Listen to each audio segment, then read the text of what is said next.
Hello students, welcome to Carve Academy. कैसे हो आप लोग? आई होप आप सब बहुत अच्छे होंगे। इस वीडियो में हम अपनी क्लास 8 साइंस का conservation of plants and animals वाला चैप्टर पढ़ेंगे। ठीक है, इससे पहले हमने क्लास 8 के चैप्टर नंबर 4 तक कंप्लीट करे हैं। ठीक है, अगर आपको वो चैप्टर में कोई डाउट हो then please tell me, I will surely sort it out. इस वीडियो में हम अपना चैप्टर नंबर 5 पढ़ेंगे। ठीक है, चैप्टर का नाम है conservation of plants and animals. Okay, ठीक है। तो देखो, इस चैप्टर में हम क्या पढ़ेंगे, जो हमारे कुछ ऐसे एनिमल्स जो कि एक्सटिंक्ट हो चुके हैं, ख़त्म हो चुके हैं, वो क्यों हुए हैं, किस रीज़न की वजह से ख़त्म हुए हैं, और जो एनिमल्स ख़त्म होने वाले हैं, प्लांट्स ख़त्म होने वाले हैं, उनको हम कैसे प्रिवेंट करें ख़त्म होने से।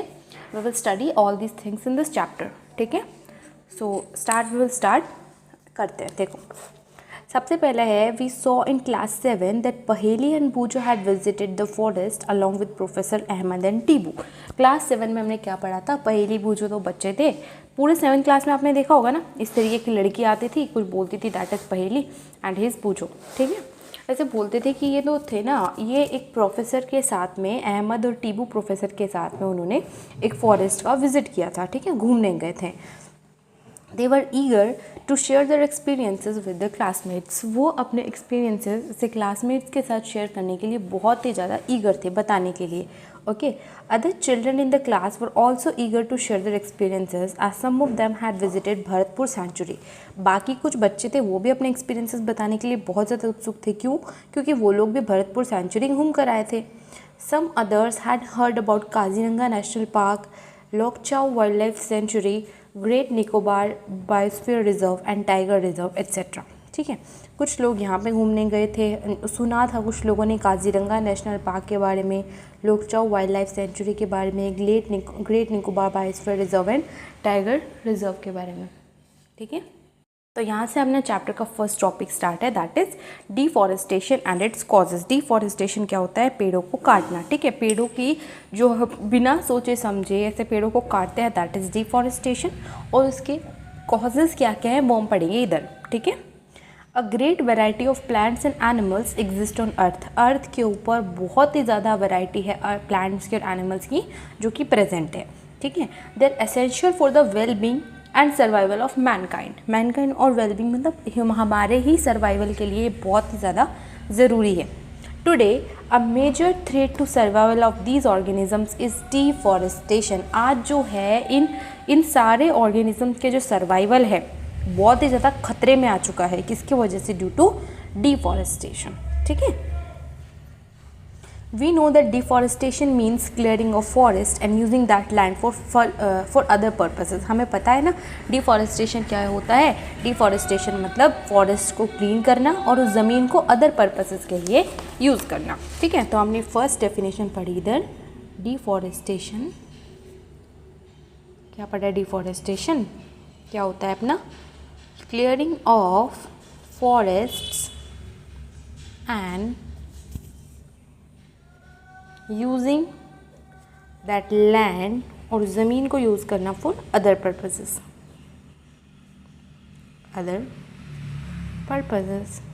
Okay, this is deforestation. ये अपनी डिफॉरेस्टेशन की डेफिनेशन हो गई। Trees in the forest are cut for some of the purposes mention below. अब इधर कुछ कॉजेज भी बता रखे हैं क्यों हम काटते हैं। देखो, लिखेंगे हम causes for deforestation. Causes for deforestation क्या क्या कॉजेज हैं? पहला कॉज तो होता है अपना कल्टीवेशन के लिए। ठीक है, या फिर आप बोल सकते हो खेती के लिए। Okay, that is procuring land for cultivation. दूसरा क्या है? घर या फिर फैक्ट्रीज बनाने के लिए, बिल्डिंग हाउसेस। देखा होगा ना, लोग घर बनाने के लिए सिर्फ पेड़ काटते हैं।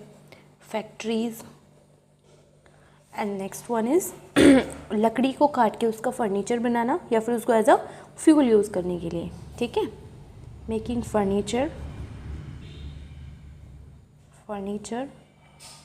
और using wood as a fuel, लकड़ी को एज अ फ्यूल यूज़ करने के लिए। ठीक है, समझ आया ना।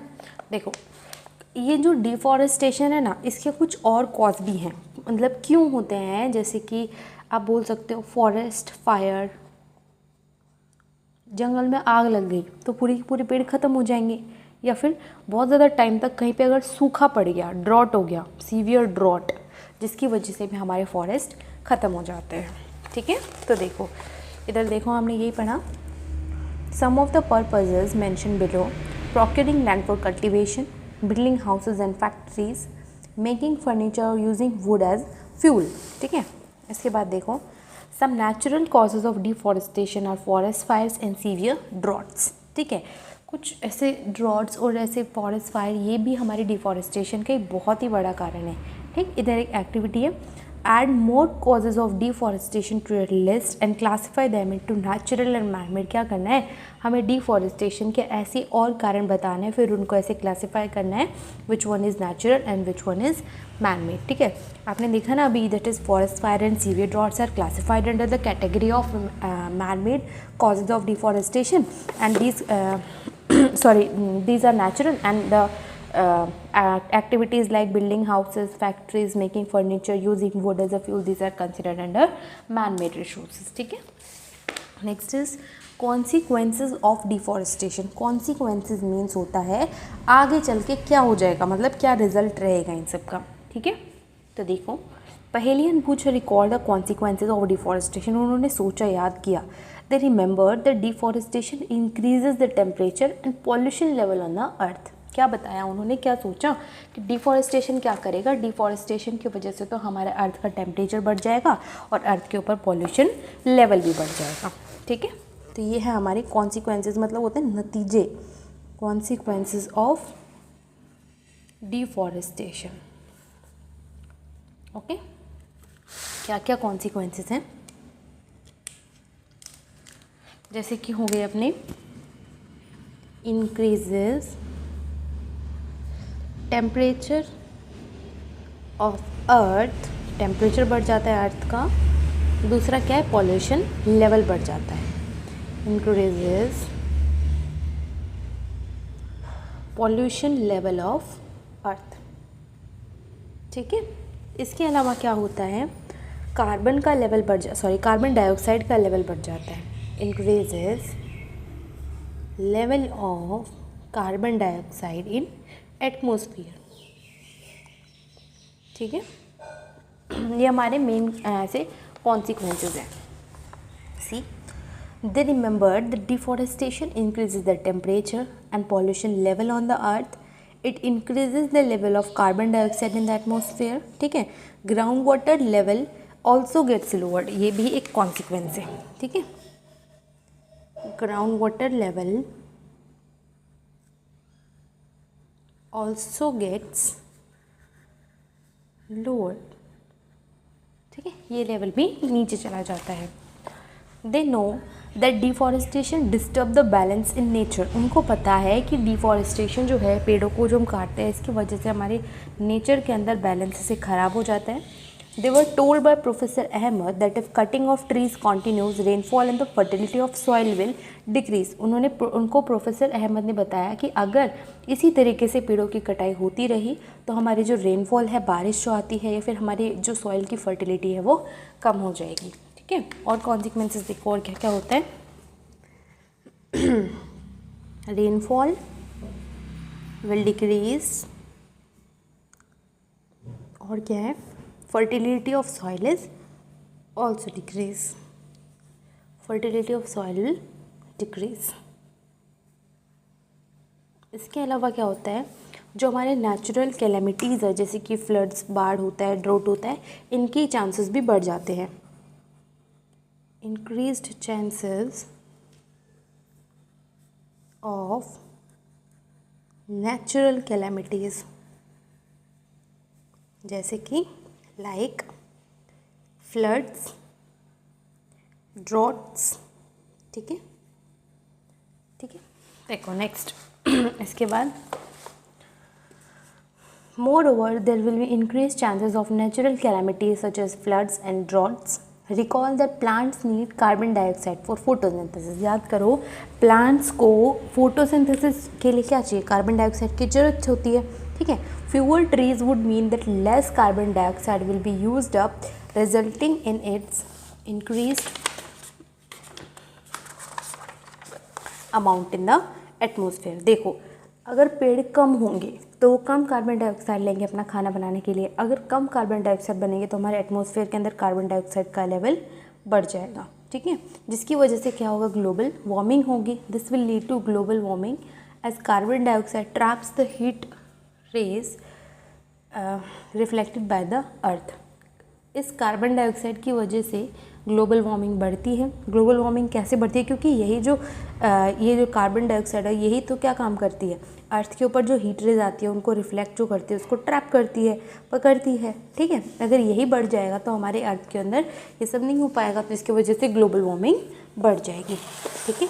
तो हम एक रीज़न भी लिख सकते हैं, लीड्स टू ग्लोबल वार्मिंग.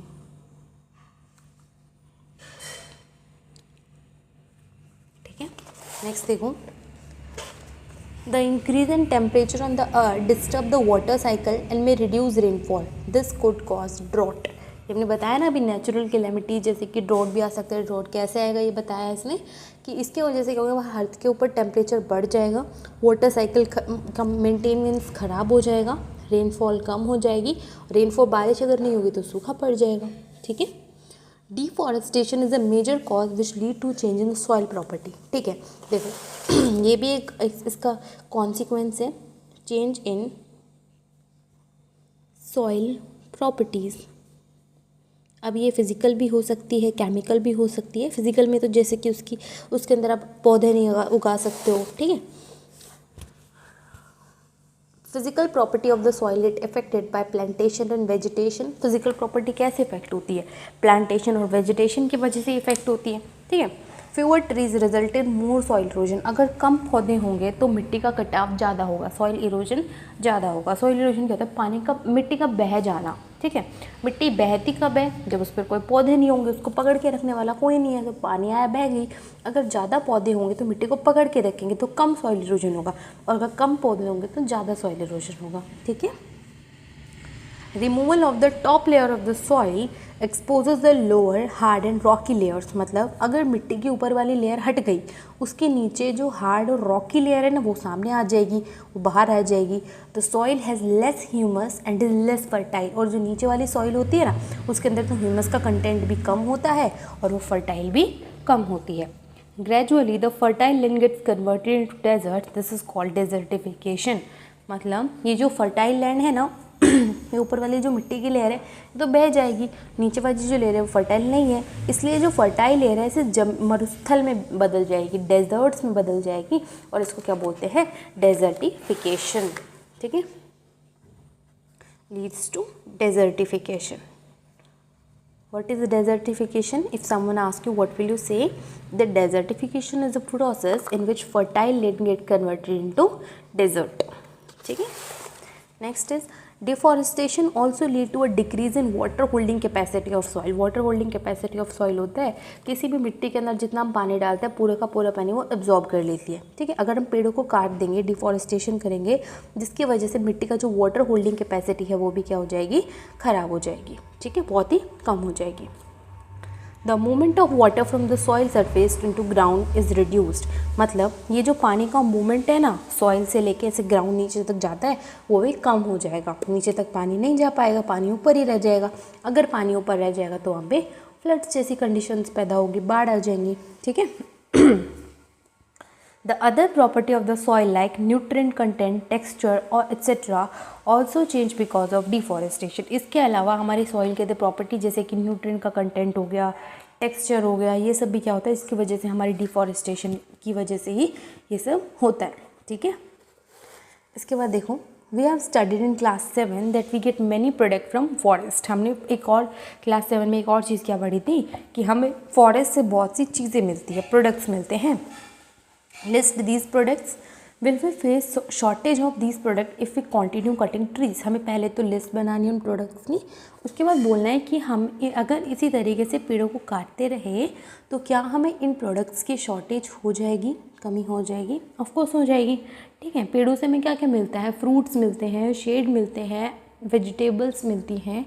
ठीक है, कुछ कुछ ऐसे प्लांट्स होते हैं जिससे हम देखो, जैसे कि अपना कीड़ा होता है सिल्कवॉर्म या फिर हम ऐसे भी ट्रीज़ होते हैं जिनसे हम ऐसे क्लोथ्स वगैरह भी बनाए जाते हैं। ठीक है, तो इन सब के अगर पेड़ों की कमी हो जाएगी तो हमें इन सब चीज़ों की शॉर्टेज हो जाएगी। ठीक है, इसके बाद देखो next activity 5.2, animal life is also affected by deforestation. Animal की जो लाइफ है ये भी डिफॉरेस्टेशन से अफेक्ट होती है। कैसे होती है, list the points and discuss them in your class. उन पॉइंट्स को लिखो और उनको क्लास में डिस्कस करो। देखो नेक्स्ट टॉपिक है अपना इधर conservation of forest and wild life. ठीक है, फॉरेस्ट और वाइल्ड लाइफ को कंजर्व कैसे करें, क्यों करें। ठीक है, तो देखो इधर है having become aware of the effects of deforestation, पहेली एंड बूचो आर वरिड। अब उसको पता चला कि डिफॉरेस्टेशन की वजह से इतना सब हो सकता है और पहेली और बूचो को टेंशन हो गई। ठीक, they go to professor Ahmad and ask him how forest and wild life can be saved. अब वो प्रोफेसर अहमद के पास जाते हैं और पूछते हैं कि हम इन फॉरेस्ट और वाइल्ड लाइफ को कैसे बचा सकते हैं। ठीक है, इसके बाद देखो क्या है, biosphere is that part of the earth in which living organism exist और विच सपोर्ट्स लाइफ। बायोस्फीयर क्या होता है, अर्थ का वो पार्ट होता है जहाँ पे लिविंग ऑर्गेनिज्म रहते हैं और लाइफ को सपोर्ट करते हैं। बायोलॉजिकल डाइवर्सिटी और biodiversity refers to the variety of organisms existing on the अर्थ।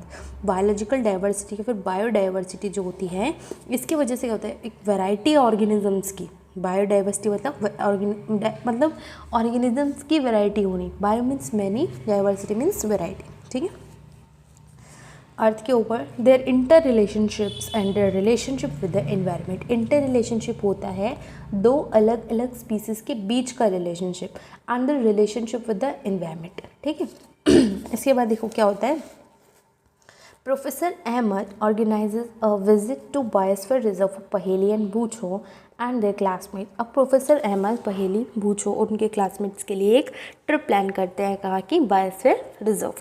ठीक है, देखो फिर क्या होता है, he selects a place named Pachmarhi biosphere reserve. कौन सी जगह पे उनको लेके जाते हैं, Pachmarhi biosphere reserve. He knows that the plants and animals would here are similar to those of the upper Himalayan peaks and to those belonging to lower western Ghats. अब उनको पता है कि यहाँ पे इस बायोस्फीयर रिजर्व में उनको जो भी प्लांट्स एनिमल्स मिलेंगे वो ऊपर हिमालय पीक से भी मिलते जुलते रहेंगे और लोअर वेस्टर्न घाट से भी मिलते जुलते रहेंगे। Okay, professor Ahmed believes that the biodiversity found here is unique. अब प्रोफेसर अहमद को ये विश्वास है कि जो बायोडाइवर्सिटी वो यहाँ देखेंगे, मिलेंगी जिनसे यहाँ पे, वो यूनिक ही होगी। ठीक है, he request Madhav ji a forest employ, एक फॉरेस्ट के एम्प्लॉय होते हैं माधव जी, उनको रिक्वेस्ट करते हैं to guide the children inside the biosphere reserve, कि अंदर जो बायोस्फीयर रिजर्व है उसके अंदर के बच्चों को ऐसे थोड़ा गाइड करें। ठीक है, he explains that preserving areas of such biological importance make them a part of our national heritage। वो उन्हें एक्सप्लेन करते हैं कि ऐसे एरियाज़ को प्रिजर्व करना ये हमारे ऐसे नेशनल हेरिटेज को ऐसे बचाने का बहुत ही इम्पॉर्टेंट पार्ट है। ठीक है,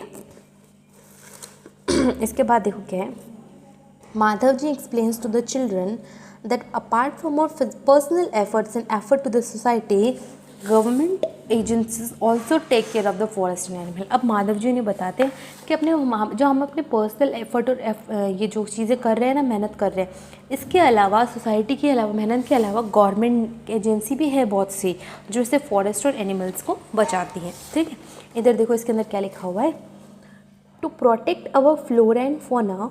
फ्लोरा एंड फोना क्या होता है, फ्लोरा मीन्स प्लांट्स वगैरह और फोना के अंदर आता है animals and their habitats, protected areas called wildlife sanctuaries, national parks and biosphere reserves have been earmarked। मतलब बोलते हैं फ्लोरा फोना को बचाने के लिए बहुत से प्रोटेक्टेड एरियाज़ बनाए गए हैं, जैसे कि अपने वाइल्ड लाइफ सेंचुरीज़ हो गए, नेशनल पार्क्स हो गए, बायोस्फीयर रिजर्व्स हो गए। ठीक है, plantation, cultivation, grazing, felling trees, hunting and poaching are prohibited here. मतलब वहाँ पे ऐसे प्लांट्स को लगाना, कल्टीवेट करना, चराना, पेड़ों को गिराना, काटना, हंटिंग, पोचिंग, ये सब यहाँ पे प्रोहिबिटेड होता है। प्रोहिबिटेड मतलब सख्त मना होता है वहाँ पे, ठीक है। अब देखो वाइल्ड लाइफ सेंचुरी क्या होता है, areas where animals are protected from any disturbance to them and their habitat. Wild life sanctuary के अंदर एनिमल्स को प्रोटेक्ट किया जाता है। देखो ये इम्पॉर्टेंट है। सबसे पहली बात आती है प्रोटेक्टेड एरियाज,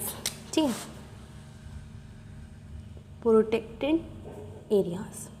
अब प्रोटेक्टेड एरियाज के अंदर आते हैं 3 चीज़ें। पहला क्या है, wild life sanctuary, wild life sanctuary. दूसरा है नेशनल पार्क। तीसरा क्या है, बायोस्फीयर रिजर्व। अब देखो तीनों होते क्या क्या है, तीनों आपको अलग अलग पता होने चाहिए। सबसे पहले अपना क्या, wild life sanctuary. Wild life sanctuary में एनिमल्स को प्रोटेक्ट किया जाता है, एनिमल्स फ्रॉम एनी डिस्टर्बेंस, ठीक है, एनिमल्स को प्रोटेक्ट किया जाता है फ्रॉम एनी डिस्टर्बेंस। अब बात करें नेशनल पार्क की। नेशनल पार्क वो एरिया होते हैं जहाँ पे जो वाइल्ड लाइफ, ऐसे जो जानवर वगैरह होते हैं ना, वो वहाँ पे फ्रीली अपने हैबिटेट्स का, नेचुरल रिसोर्सेज का फ्रीली यूज़ कर सकते हैं, ठीक है। हम लिखेंगे reserved for wild life where they can freely use their habitat and natural resources, ठीक है। इसके बाद है अपना बायोस्फीयर रिजर्व। बायोस्फीयर रिजर्व वो होता है ऐसा बड़ा सा प्रोटेक्टेड लैंड होता है जिसके अंदर वाइल्ड लाइफ को, प्लांट्स को, एनिमल रिसोर्सेज को प्रिवेंट किया जाता है, ठीक है। और जो ऐसे पुराने जो ट्राइबल्स लोग होते थे उनके ट्रेडिशनल लाइफ को भी प्रिवेंट किया जाता है, ठीक है। तो लिखेंगे हम protection for wild life, plants, animals and traditional life of the tribals, ठीक है। तो ये थे अपने 3 differences between wild life sanctuary, national park and biosphere reserve. देखो इसमें areas where animals are protected from any disturbance to them and their habitat. National park में areas reserve for wild life where they can freely use the habitat and natural resources. Biosphere Reserve, large areas of protected land for conservation of wildlife, plant and animal resources and traditional life of the tribals living in the area, ठीक है। अब देखो हमने वो चीज़ कर ली ना कि plants animals को बचाने के लिए गवर्नमेंट की एजेंसीज भी हैं। उसके बाद देखो क्या था, the government lays down rules, methods and policies to protect and conserve them. मतलब गवर्नमेंट ने ऐसे कई सारे रूल्स लगाए हैं, मेथड्स और पॉलिसीज़ लगाई हैं इन वाइल्ड लाइफ सेंचुरी को ऐसे कंजर्व करने के लिए, बचाने के लिए, प्रोटेक्ट करने के लिए, ठीक है। Wild life centuries, national park, biosphere reserve etcetera protected areas for conservation of plants and animals present in that area. मतलब वाइल्ड लाइफ सेंचुरी जो हो गए हमारे, नेशनल पार्क होते हैं, बायोस्फीयर रिजर्व होते हैं, यही वो प्रोटेक्टेड एरिया हैं जिसकी वजह से हमारे प्लांट्स और एनिमल्स उस जगह पे प्रिवेंट किए जाते हैं, बचाए जाते हैं, ठीक है। इधर देखो क्या एक्टिविटी है, find out the number of national park, wild life centuries and biosphere reserve in your district, state and country. अपने स्टेट में, डिस्ट्रिक्ट में, कंट्री में जितने भी वाइल्ड लाइफ रिजर्व है, नेशनल पार्क, इन सब का आपको पता करना है। Record in table 5.1 show these area in an outline of A map, outline map of your state and India. अब उनको हमें ऐसे मैप में शो भी करना है, ठीक है। देखो इधर क्या है, एक दिया हुआ एक डायग्राम जो जहाँ पे वो प्रोफेसर अहमद पहेली बूझ और उसके क्लासमेट्स को लेके गए हैं पचमारी बायोस्फीयर रिजर्व। देखो इसी तरीके से आपका पचमारी सेंचुरी है, जिसके अंदर देखो ऐसे नहीं होता कि पचमारी बायोस्फीयर रिजर्व एक हो गया ज़मीन का लैंड, यहाँ पे लगा दिए पौधे, यहाँ पे लगा दिए जानवर, इनको बचा दो, नहीं, उसके अंदर भी अलग अलग जोन्स होते हैं, ठीक है। जैसे ये हमारा पचमारी बायोस्फीयर, जिसके ऊपर एक पार्ट आता है सतपुड़ा नेशनल पार्क का, ठीक है, इसी के अंदर है ये, ठीक है। इधर बोरी सेंचुरी है, इधर ये जगह के नाम है जैसे कि चुरना, धेन, बोरी, पचमारी, ठीक है, पनारपनी गेट, इसी तरीके से जगह के नाम है, तवा रिजर्वोयर, ओके। इसके बाद देखो अपना नेक्स्ट टॉपिक है इधर biosphere reserve.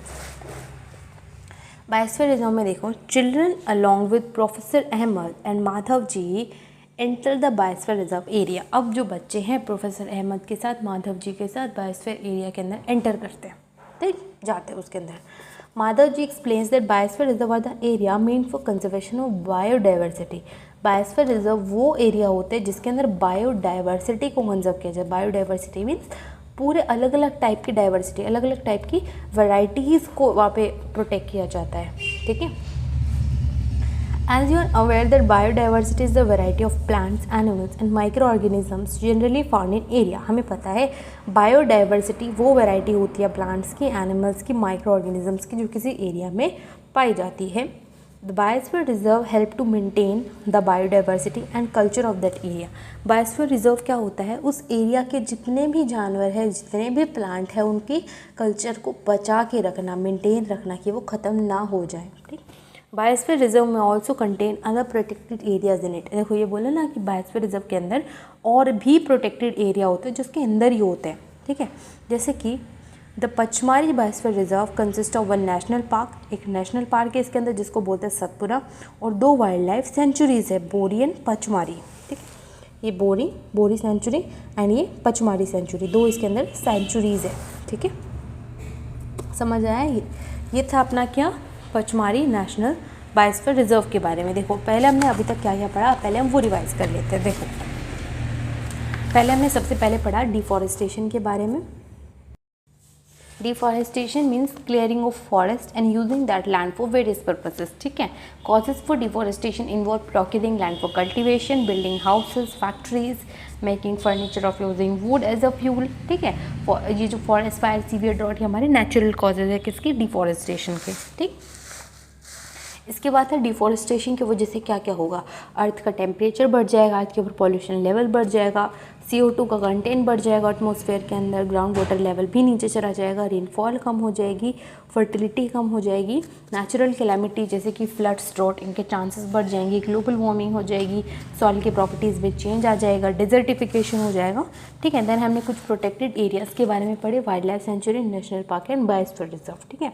Wild life sanctuary में क्या पढ़ा, एनिमल्स यहाँ पे को प्रोटेक्ट किया जाता है, ठीक है, किसी भी डिस्टर्बेंस के लिए। नेशनल पार्क वो होते हैं जहाँ पे वाइल्ड लाइफ को रिजर्व किया जाता है, जहाँ पे वो अपने हैबिटेट का, नेचुरल रिसोर्सेज का फ्रीली यूज़ कर सके। बायोस्फीयर रिजर्व क्या होता है, जिसके अंदर वाइल्ड लाइफ को, प्लांट्स को, एनिमल्स को, उनकी ट्रेडिशनल लाइफ को, ट्राइबल्स की ट्रेडिशनल लाइफ को प्रिवेंट किया जाता है, ठीक है। तो अब तक हमने मेन इतना पढ़ा। पचमारी बायोस्फीयर रिजर्व के अंदर क्या क्या, एक सतपुरा नेशनल पार्क है, बोरी सेंचुरी और पचमारी सेंचुरी है, ठीक है।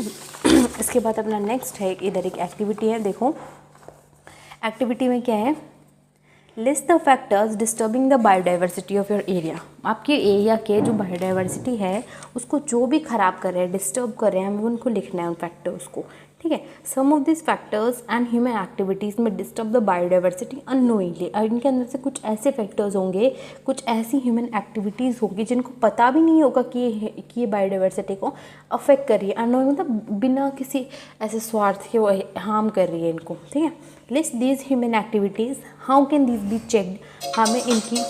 हमें क्या करना है, उन एक्टिविटीज़ को लिखना है, उनको हम कैसे चेक कर सकते हैं।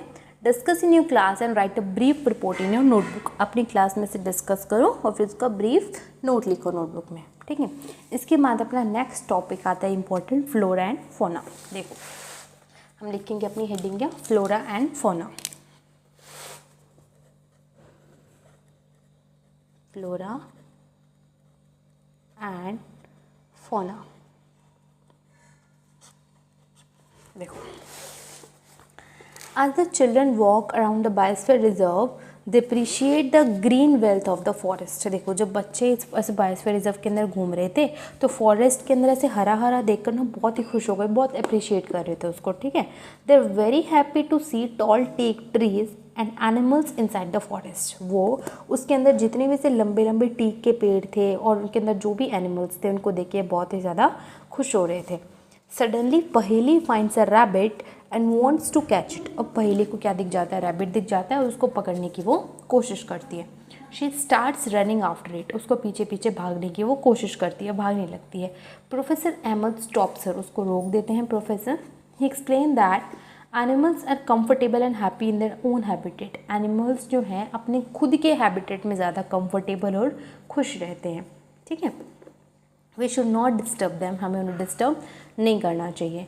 Madhav ji explain that some animals and plants typically belong to a particular area. Madhav ji बताते हैं कि कुछ खास जानवर और कुछ ऐसे एनिमल्स क्या है, एक पर्टिकुलर एरिया के अंदर ही बिलोंग करते हैं। The plants and animals found in a particular area term flora and फोना रिस्पेक्टिवली ऑफ दैट एरिया। मतलब किसी भी एरिया के जो खास प्लांट्स हैं उनको क्या बोलते हैं, फ्लोरा, एंड किसी भी एरिया के जो खास एनिमल्स हैं उनको बोलते हैं फोना, ठीक है। देखो the plants belonging to a particular area is called flora, ठीक है। The animals belonging to a particular area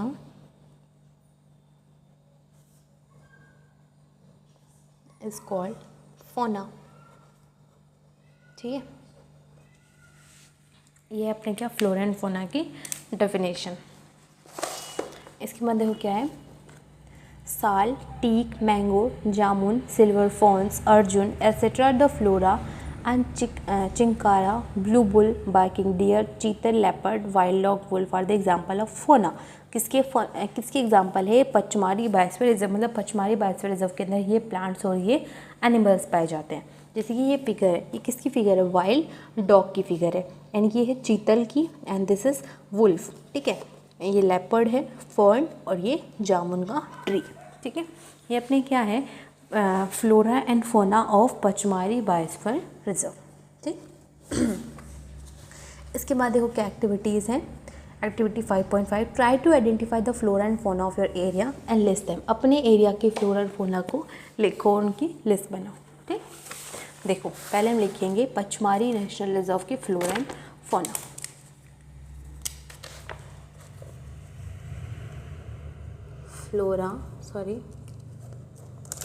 flora of Pachmarhi biosphere reserve क्या आते हैं इसके अंदर, देखो हमने क्या क्या पढ़ा, sal, teak, mango, jamun, silver ferns and arjun, ठीक है। ये तो आ गया अपने फ्लोरा के अंदर। फोना की अगर हम बात करें, फोना के अंदर क्या आते हैं, जैसे कि चिंकारा,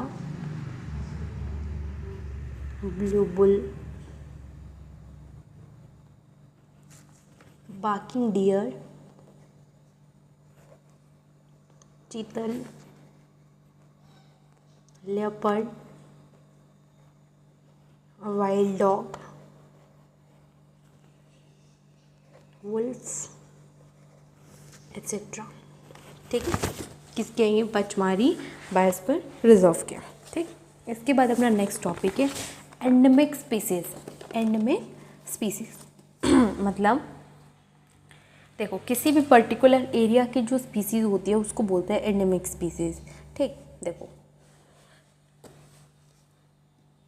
मतलब उसके अलावा कहीं पे भी नहीं मिलेंगी, सिर्फ उसी पर्टिकुलर एरिया में मिलेंगी आपको। देखो soon the group quietly enters the deep forest. जल्दी क्या होता है, वो ग्रुप कहाँ पे पहुँच जाता है, डीप मतलब फॉरेस्ट के एकदम अंदर पहुँच जाता है, अंदर तक। Children are surprise to see a very big squirrel, वहाँ पे बहुत ही बड़ी ऐसे उनको स्क्विरल दिखती है, गिलहरी दिखती है।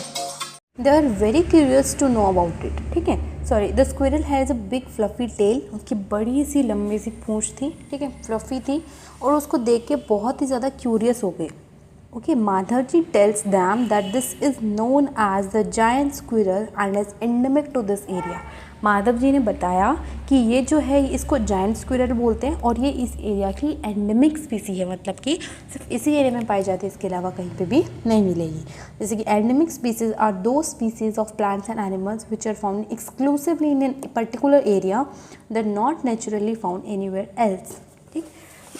तो देखो अपनी क्या है, एंडेमिक स्पीसीज हेडिंग है, endemic species,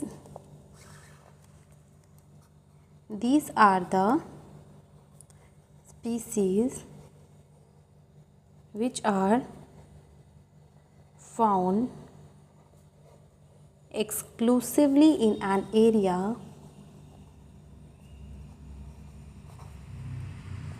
in a particular area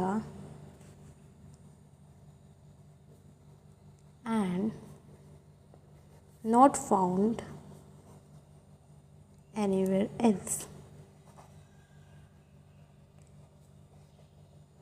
ठीक है, समझ आया। उसके बाद देखो क्या है, a particular type of animal और plant may be endemic to a zone, a state of a country और अ कंट्री। मतलब ये जो एंडेमिक है ना, ये कोई पर्टिकुलर जोन भी हो सकता है कि इसी जोन के अंदर मिलेगा, या फिर कोई पर्टिकुलर स्टेट भी हो सकता है कि इसी स्टेट का एंडेमिक है, फिर कंट्री भी हो सकता है इस कंट्री के एंडेमिक है, इसके अलावा वर्ल्ड में आपको कहीं पे भी नहीं मिलेगी। जैसे कि Madhav ji shows sal and wild mango as two example of endemic flora of the Pachmarhi biosphere reserve. और क्या क्या दिखाया, पचमारी बायोस्फीयर रिजर्व का एंडेमिक फ्लोरा में क्या दिखाया, एक सॉल का ट्री दिखाया एंड वाइल्ड मैंगो ट्री दिखाया। देखो उन्होंने फ्लोरा में तो क्या देखा, साल एंड वाइल्ड मैंगो ट्री, और फोना में क्या देखा, जायंट स्क्विरल, ठीक है, ये सब उन्होंने देखा। इसके बाद क्या है, बिसन, इंडियन जायंट स्क्विरल, इसका नाम क्या है, बिसन, ठीक है, BISON, bison. And flying squirrel are endemic fauna of this area. एक और क्या देखा उन्होंने, फ्लाइंग स्क्विरल, उड़ने वाली गिलहरी, फ्लाइंग स्क्विरल, ये भी देखा उन्होंने as a endemic fauna on that area. Professor Ahmed explained that destruction of their habitat, increasing population and introduction of new species may affect the natural habitat of endemic species and endanger their existence. Professor Ahmed ने क्या बताया कि इनका खुद का जो habitat था ना वो तो ख़त्म हो गया, इनकी पॉपुलेशन बढ़ रही थी, न्यू स्पीसीज आ रही थी, जिसकी वजह से क्या हुआ, इनके नेचुरल हैबिटेट में बहुत ज़्यादा इफेक्ट पड़ा, ठीक है, एंड ये स्पीसीज क्या हुई, एंडेमिक बन गई और उनका एग्जिस्टेंस खतरे में आ गया, ठीक है। देखो species is a group of population which are capable of interbreeding. Species क्या होता है, पॉपुलेशन का एक ऐसा ग्रुप होता है जो इंटरब्रीडिंग कर सकता है। इंटरब्रीडिंग मतलब आपस में एक दूसरे के साथ ब्रीड कर सकता है, ठीक है। This means that the members of a species can reproduce fertile offspring only with the member of their own species and not with member of other species. मतलब ये ऐसे मेंबर होते हैं जो कि सिर्फ अपनी ही स्पीसीज़ के साथ रिप्रोड्यूस करके फर्टाइल ऑफस्प्रिंग बना सकते हैं, सिर्फ अपनी स्पीसीज़ के साथ, ठीक है, दूसरे स्पीसीज़ के साथ नहीं बनाएंगे। Members of a species have common characteristic, क्यों, क्योंकि एक स्पीसीज़ के जो मेंबर होते हैं उनके कैरेक्टरिस्टिक भी कॉमन होते हैं, ठीक है। इसके बाद देखो क्या एक्टिविटी है, find out the endemic species and endemic plants and animals of the region where you live. अब जहाँ पे आप रहते हो वहाँ के आपको एंडेमिक प्लांट्स और एंडेमिक एनिमल्स के स्पीसीज़ को ढूंढना है, ठीक है। इसके बाद अपना टॉपिक है क्या, वाइल्ड लाइफ सेंचुरी। देखिए बहुत ही अच्छा टॉपिक है, बहुत ही इंटरेस्टिंग सा टॉपिक है। आपने अब तक क्या पढ़ा, बायोस्फीयर रिजर्व के बारे में पढ़ा, पचमारी बायोस्फीयर रिजर्व के अंदर endemic species, endemic flora fauna ये सब पढ़ा, ठीक है। देखो wild life sanctuary, so Paheli sees a board with Pachmarhi wild life sanctuary written on it. अब पहेली को एक बोर्ड दिखता है जिसके ऊपर लिखता है पचमारी वाइल्ड लाइफ सेंचुरी, ठीक है। Professor Ahmad explains that killing और capturing animals is general strictly prohibited and punishable by law in all such places. अब प्रोफेसर अहमद उन्हें समझाते हैं कि ऐसी जगहों पे जानवरों को मारना या पकड़ना बहुत ही ज़्यादा प्रोहिबिटेड है, मतलब ऐसे बंद है, रोक लगी हुई है और बहुत ही ज़्यादा पनिशेबल है, पनिशमेंट आपको मिल सकती है। Wild life sanctuaries like reserve forest provide protection and suitable living condition to wild animals. मतलब ये जो वाइल्ड लाइफ सेंचुरी है ये क्या करती है, फॉरेस्ट को रिजर्व करती है, प्रोटेक्शन देती है और सूटेबल रहने के लिए जो भी नेसेसरी कंडीशन है वो देती है, किनको, जंगली जानवरों को। ठीक, he also tells them that people living in wild life sanctuary are allowed to do certain activities such as grazing by the live stock, collecting medicinal plants, firewood etcetera. ठीक है, अभी बताते हैं ऐसे लोग जो वाइल्ड लाइफ सेंचुरी में रह रहे हैं उनको ये एक्टिविटीज़ करने की परमिशन है, जैसे कि अपने जानवरों को वैसे ग्रेज चरवा सकते हैं। ठीक है, मेडिसिनल प्लांट्स इकट्ठा कर सकते हैं, लकड़ी जलाने के से लकड़ी इकट्ठा कर सकते हैं। ठीक है, देखो इसके बाद some of the threatened wild animals like black buck, white eyed buck, elephant, golden cat, pink headed duck, घड़ियाल, marsh crocodile, python, rhinoceros etcetera are protected and preserve in our wild life sanctuaries. पता है कि कुछ ऐसे जंगली जानवर जो कि ऑलमोस्ट ख़त्म होने के कगार पे हैं वो भी कुछ ऐसे रिसोर्सेज में, ऐसे सेंचुरीज में हैं अभी भी। Indian sanctuaries have unique landscapes. Indian की जो सेंचुरीज हैं उनके पास यूनिक मतलब बहुत ही ज़्यादा डिफरेंट टाइप का लैंडस्केप है। ब्रॉड लेवल फॉरेस्ट है, माउंटेन फॉरेस्ट है and Bush lands and deltas of बड़ी बड़ी रिवर्स में।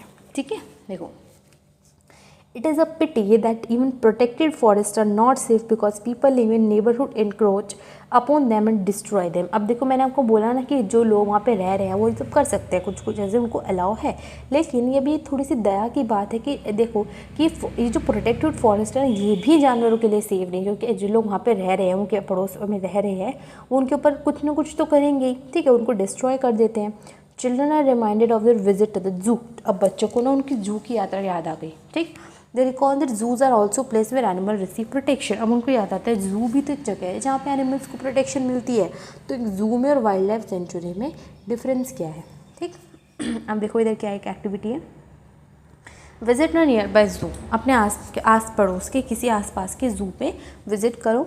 Observe the condition provided to the animals, were they suitable for the animals, can animal live in artificial setting instead of the natural habit. मतलब आप जाके देखो, आप देखो क्या वो कंडीशन प्लांट्स के लिए, एनिमल्स के लिए सूटेबल है।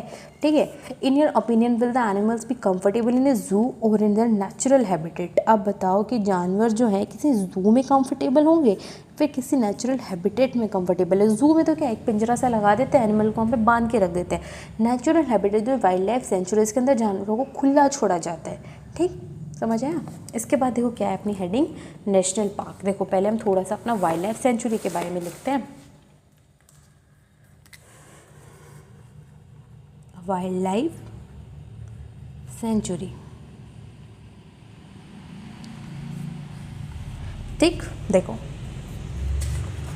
वाइल्ड लाइफ सेंचुरी में क्या क्या हमने देखा। वाइल्ड लाइफ सेंचुरी मतलब ऐसे जो जगह है जहाँ पे फॉरेस्ट को रिजर्व किया जाता है। देखो, provide protection and suitable living conditions to wild animals। ठीक है, और क्या क्या पढ़ा हमने, जैसे कि जो वहाँ के जो लोग होते हैं ना वहाँ वो कुछ ऐसे करने के लिए वहाँ पे परमिटेड होते हैं। ठीक है, जैसे कि people living in that area are allowed to do grazing by their livestock, collect medicinal plants,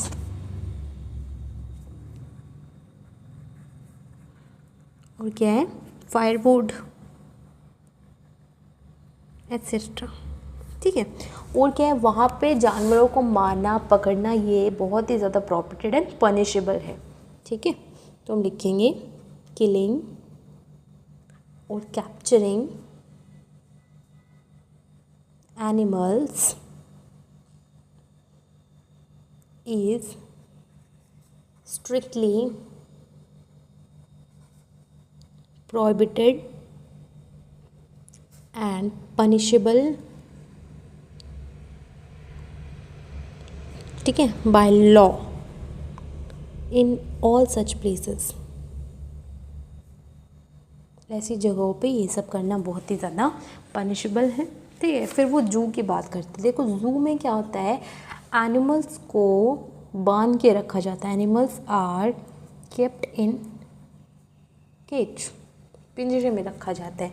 जबकि वाइल्ड लाइफ सेंचुरीज के अंदर क्या होता है, animals are free to live in their natural habitat. अब देखो, आप खुद ही सोच के देखो, आप पिंजरे में खुश हो गए अपने घर में, ऑफ कोर्स अपने होम में, तो animals are also happy in their natural habitat, ठीक है। इसके बाद देखो क्या है अपना next topic, that is national park. National park में क्या होता है, see on the road side there was another board on which was written Satpura national park. Road पे क्या होता है, एक और बोर्ड लगा होता है जहाँ पे लिखा होता है आपका क्या, Satpura national park, Satpura national park, ठीक है। Children are now eager to go there. अब बच्चों को वहाँ जाने की बहुत उत्सुकता होती है, ठीक है। कहाँ पे, सतपुरा नेशनल पार्क के अंदर। Madhav ji tells them that these reserve are large and diverse enough to protect whole set of ecosystem. Madhav ji उन्हें बताते हैं कि ये रिजर्व इतने बड़े हैं, इतने डाइवर्स है कि लगभग पूरे इकोसिस्टम को ये प्रोटेक्ट कर सकते हैं, ठीक है। दे प्रिजर्व फ्लोरा, फोना, landscape and historic objects of an area. क्या कर रहे हैं, किसी भी एरिया के फ्लोरा को, फोना को, लैंडस्केप को या किसी भी ऑब्जेक्ट की हिस्टोरिक चीज़ों को प्रिवेंट कर रहे हैं, ठीक। Satpura national park is the first reserve forest of India. Satpura national park जो है अपने इंडिया का पहला फॉरेस्ट रिजर्व है, ठीक है। The finest Indian teak is found in this forest. सबसे अच्छा इंडियन टीक इसी फॉरेस्ट में मिलता है। There are more than 100 national parks in India. India के अंदर लगभग कितने नेशनल पार्क्स हैं, मोर देन 100, ठीक है, मोर देन 100, समझ आया। जिसमें से सबसे पहला नेशनल पार्क कौन सा है, अपना सतपुरा नेशनल पार्क। इसके बाद देखो इसमें क्या लिखा हुआ है, rock shelters are also found inside the Satpura national park. Satpura national park के अंदर चट्टानों से बना हुआ शेल्टर भी है, घर भी है। These are evidences of pre historic human life in these jungles. वे बताता है कि इन जंगलों में जो पहले के लोग होते थे ना, इसी तरीके से रहते थे। These give us an idea of the life of primitive people. ये क्या देता है हमें, प्रिमिटिव, ऐसे पुराने लोगों की ज़िंदगी का एक आइडिया देता है। Rock paintings are found in these shelters. इन शेल्टर्स में रॉक से बनी हुई पेंटिंग्स भी मिलती हैं। A total of 55 rock shelters have been identified in Pachmarhi biosphere reserve. लगभग 55 रॉक शेल्टर्स वहाँ पे देखने को मिली पचमारी बायोस्फीयर रिजर्व में। Figures of animals and man fighting, hunting, dancing and playing musical instruments are depicted in these paintings. इन paintings में क्या दिखाया हुआ है, एनिमल्स को दिखाया हुआ है और मैन के फाइटिंग को, हंटिंग को, डांसिंग, प्लेइंग म्यूजिकल इंस्ट्रूमेंट्स, ये सब इन पेंटिंग्स में दिखाया गया है। Many tribals still live in the area. आज भी कुछ ट्राइबल्स वहाँ पे रहते हैं, ठीक, वहाँ पे उनको देखा गया है, ठीक है। इसके बाद देखो क्या है, एज चिल्ड्रन मूव अहेड, जब बच्चे ऐसे थोड़ा सा और आगे जाते हैं, they see a board with Satpura tiger reserve. वहाँ पे Satpura tiger reserve written on it. Satpura tiger reserve उन्हें देखने को मिलता है। Madhav ji explain that project tiger was launched by the government to protect the tigers in the country. हमारी कंट्री के अंदर टाइगर्स बहुत ही ज़्यादा से ख़त्म होते जा रहे थे, बहुत कम बचे थे, तो उन टाइगर्स को बचाने के लिए प्रोजेक्ट टाइगर चलाया गया था, ठीक है। The objective of this project was to ensure the survival and maintenance of the tiger population in the country. इसलिए क्या गया, ऑब्जेक्टिव क्या था, क्या पर्पस था इसका, कि हमारी कंट्री के अंदर टाइगर की पॉपुलेशन को सर्वाइव रखा जा सके, मेंटेन रखा जा सके, ये था इसका मेन पर्पस, ठीक है। देखो नेशनल पार्क के अंदर आपने क्या क्या पढ़ा,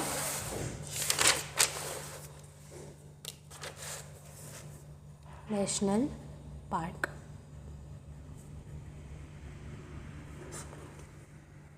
इसके अंदर ये है they can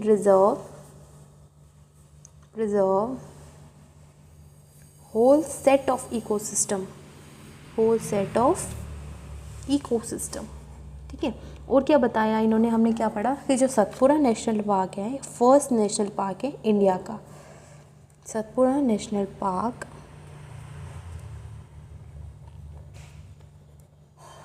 first national park of India. Total कितने हैं? 100, ठीक है। एक और चीज़ क्या देखी, सतपुड़ा टाइगर रिजर्व। टाइगर के लिए क्या चलाया गया? प्रोजेक्ट टाइगर किसके लिए था? For survival and maintenance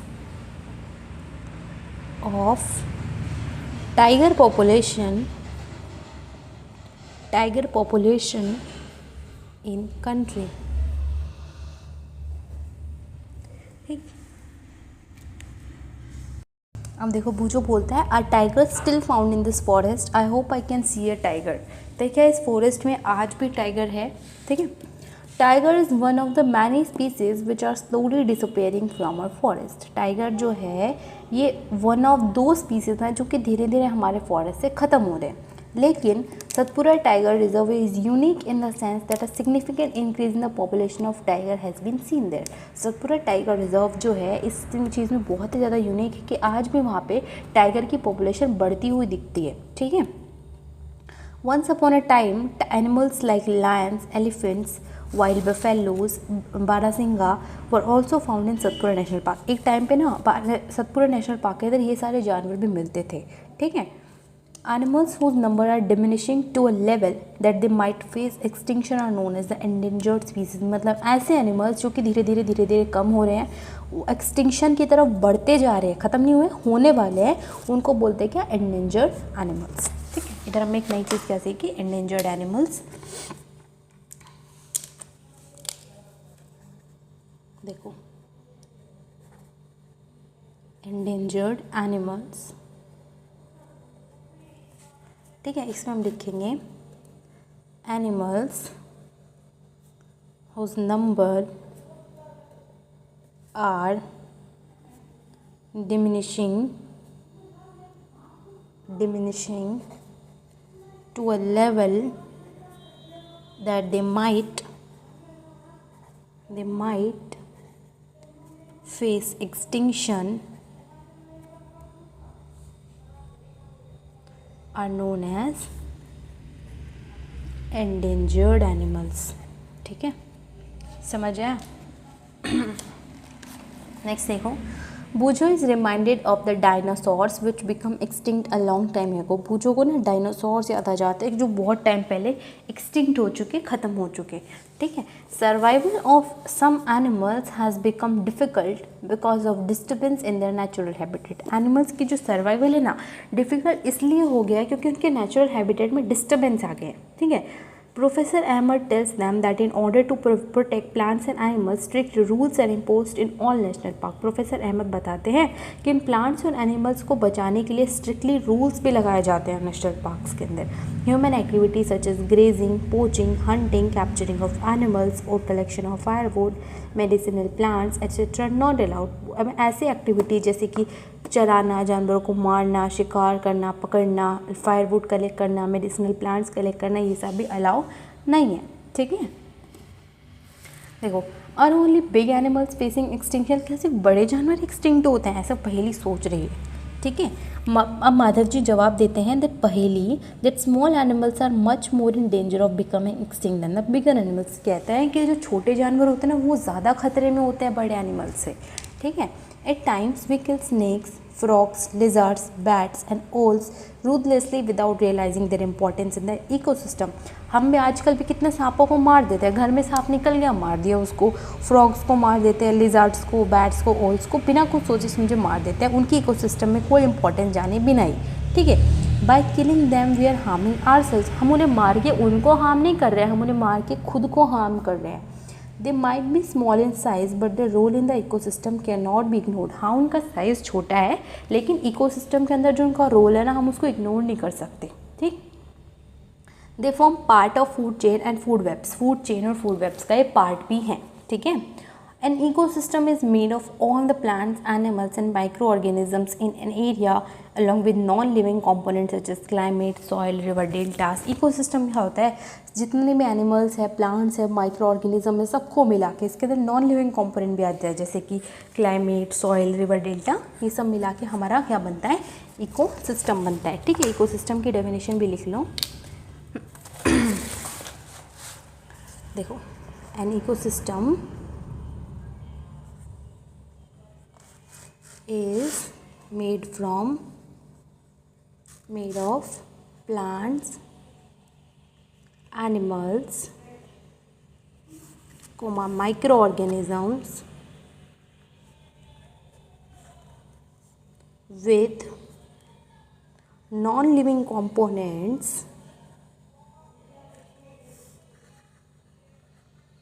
like climate, soil, river deltas. ठीक है, ये अपना क्या इकोसिस्टम की डेफिनेशन है। ठीक है, नेक्स्ट पेज पे देखो क्या है, red data book. Red data book क्या होता है, छोटा सा बचे चैप्टर। देखो, professor Ahmad explain that red data book to the children. Red data book बच्चों को सिखाते हैं। क्या होता है रेड डेटा बुक, ये वो सोर्स बुक होती है जिसके अंदर जितने भी एनिमल्स एंडेंजर होने वाले हैं, प्लांट्स हैं, उन सबका एक रिकॉर्ड रहता है। ठीक है, he tells them that red data book is the source book which keeps a record of all the endangered animals and plants. Red data book is maintain internationally. ठीक है, इंटरनेशनली उसको मेंटेन किया जाता है। कौन करता है, कोई ऑर्गेनाइजेशन करती है। ठीक है, इंडिया भी रेड डेटा बुक मेंटेन करती है प्लांट्स और एनिमल्स के लिए। ठीक है, तो देखो हमने एक और चीज़ क्या सीखी नई, red data book. Red data book, red data book is the source book which keeps a record of all the endangered animals and plants। ठीक है, इसके बाद देखो नेक्स्ट टॉपिक है अपना माइग्रेशन। माइग्रेशन तो आपने सुना ही होगा ना, माइग्रेशन क्या होता है, किसी भी जगह का टेम्परेचर या फिर एनवायरमेंटल कंडीशन जब अनफेवरेबल हो जाते हैं तो जानवर वहाँ से दूसरी जगह चले जाते हैं। ठीक है, देखो, the excursion party then enters deeper into the forest under the guidance of Madhav ji. अब वो बच्चों की जो टीम थी वो और आगे चली जाती है। They sit near the Tawa reservoir to relax for some time, थोड़े टाइम के लिए आराम करने के लिए वो तवा रिजर्वॉयर के पास बैठ जाते हैं। Paheli observe some of the birds near the river, कुछ पक्षी देखती है वो रिवर के पास। Madhav ji tell the children that these are the migratory birds, कि ये कौन है, माइग्रेटरी बर्ड्स हैं। These birds have flown here from other parts of the world, ये पक्षी यहाँ के कहाँ से आए हैं, वर्ल्ड के अलग अलग पार्ट से आए हैं। ठीक है, migratory birds fly to far away areas every year during a particular time because of climatic changes. Migratory birds यहाँ पे आते हैं, हर एक साल आते हैं। ठीक है, अलग अलग टाइम पे आते हैं। क्यों, क्योंकि क्लाइमेट में चेंज होता है। They fly for laying eggs as the weather in their natural habitat become very cold and inhospitable। यहाँ पे क्यों आते हैं, एग्स देने के लिए आते हैं क्योंकि उनके नेचुरल हैबिटेट में बहुत ज़्यादा ठंडी हो जाती है। इनहॉस्पिटेबल मीन्स ठीक नहीं होती है वो जल्दी से। ठीक, birds who cover long distances to reach another land are known as migratory birds. अब माइग्रेटरी बर्ड्स की डेफिनेशन भी बता दी। देखो हम लिख लेते हैं माइग्रेटरी बर्ड्स क्या होते हैं। देखो, birds who covers a long distance to reach another land called migratory birds। ठीक है, माइग्रेटरी बर्ड्स भी हो गया। नेक्स्ट टॉपिक क्या है, रिसाइकलिंग ऑफ पेपर। पेपर को रिसाइकिल करना है। यहाँ पे छोटे छोटे टॉपिक्स हैं। नेक्स्ट टॉपिक देखो,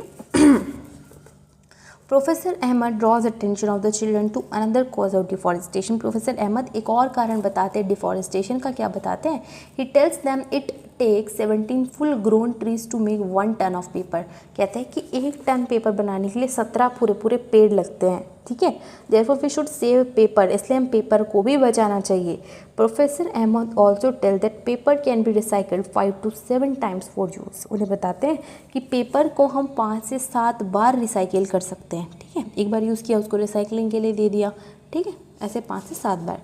if each student saves at least 1 sheet of paper in a day we can save many trees in a year. अगर एक बच्चा भी एक दिन में 1 शीट भी पेड़ बचाता है, पेपर बचाता है, तो हम बहुत सारे पेड़ बचा सकते हैं। ठीक है, we should save reuse used paper and recycle it. हमें पेपर को बचाना चाहिए, उसको दोबारा यूज़ करना चाहिए, फिर उसको रिसाइकिल करना चाहिए। By this we not only save trees but also save energy and water needed for manufacturing paper। ऐसा करने से हम सिर्फ पेड़ नहीं बचा रहे हैं, हम एनर्जी और पानी भी बचा रहे हैं पेपर को बनाने के लिए टाइम जो लगता है। ठीक है, more the amount of harmful chemical use in paper making will also be reduced. इसके अलावा जो बहुत हार्मफुल केमिकल्स यूज़ होते हैं पेपर बनाने के लिए, हम वो भी बचा सकते हैं। ठीक है, इसके बाद अपना नेक्स्ट टॉपिक है, लास्ट टॉपिक है चैप्टर का, रिफॉरेस्टेशन। ठीक है, देखो professor Ahmad suggest that the answer to deforestation is reforestation. Deforestation को ठीक कैसे कर सकते हैं हम? रिफॉरेस्टेशन से।